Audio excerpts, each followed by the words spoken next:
Éradiquer définitivement le flot du dopage dans le domaine sportif, une actualité brûlante sur tout le continent, une lutte acharnée du ministère des Sports et des Loisirs togolais qui organise à Lomé avec le soutien de fonds pour l'élimination du dopage dans le sport de l'UNESCO, un atelier de formation des entraîneurs, médecins sportifs, des pharmaciens sur les méfaits du dopage dans le sport. Pendant 2 jours, tous les participants vont être sensibilisés sur les rôles et missions des organisations internationales de lutte contre le dopage. Ils vont également se familiariser avec les outils et instruments de lutte contre le dopage dans le sport, aussi prendre connaissance de nouvelles stratégies à mettre en place afin de contrer une montée spectaculaire de ce phénomène.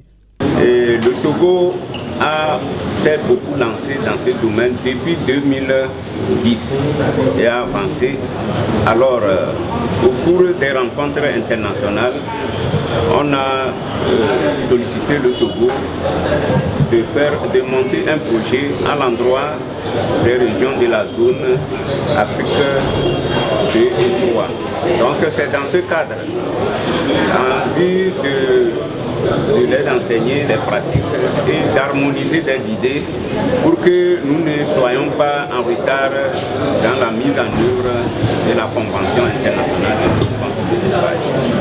Donc la première phase, aujourd'hui et demain, vise à outiller les entraîneurs qui sont très proches des athlètes, ensuite les médecins qui soignent les sportifs blessés et qui sont dans un traumatisme après les endurances des sportifs. Et ensuite les pharmaciens qui vendent les produits.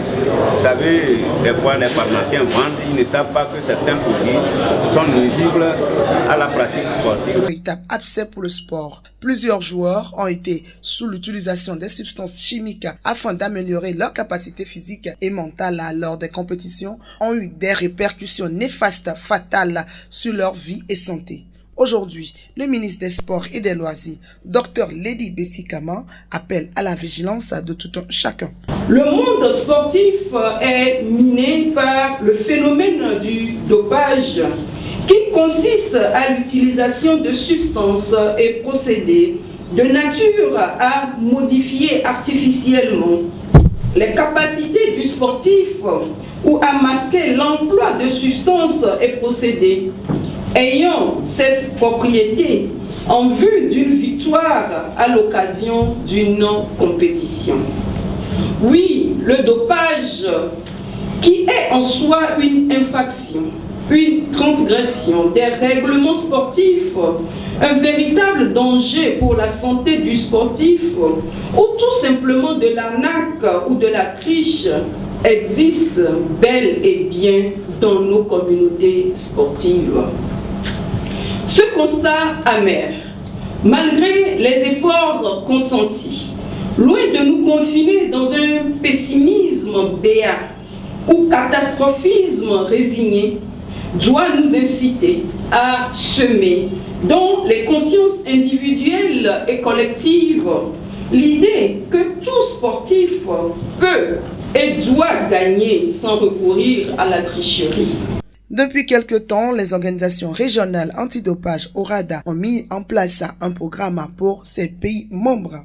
Le dopage, comme vous savez, est devenu de nos jours un problème de santé publique. C'est pour cette raison que les pays d'Afrique zone 2 et 3 ont décidé depuis 2007 de mettre en commun leurs ressources humaines, matérielles et financières pour combattre ces fléaux.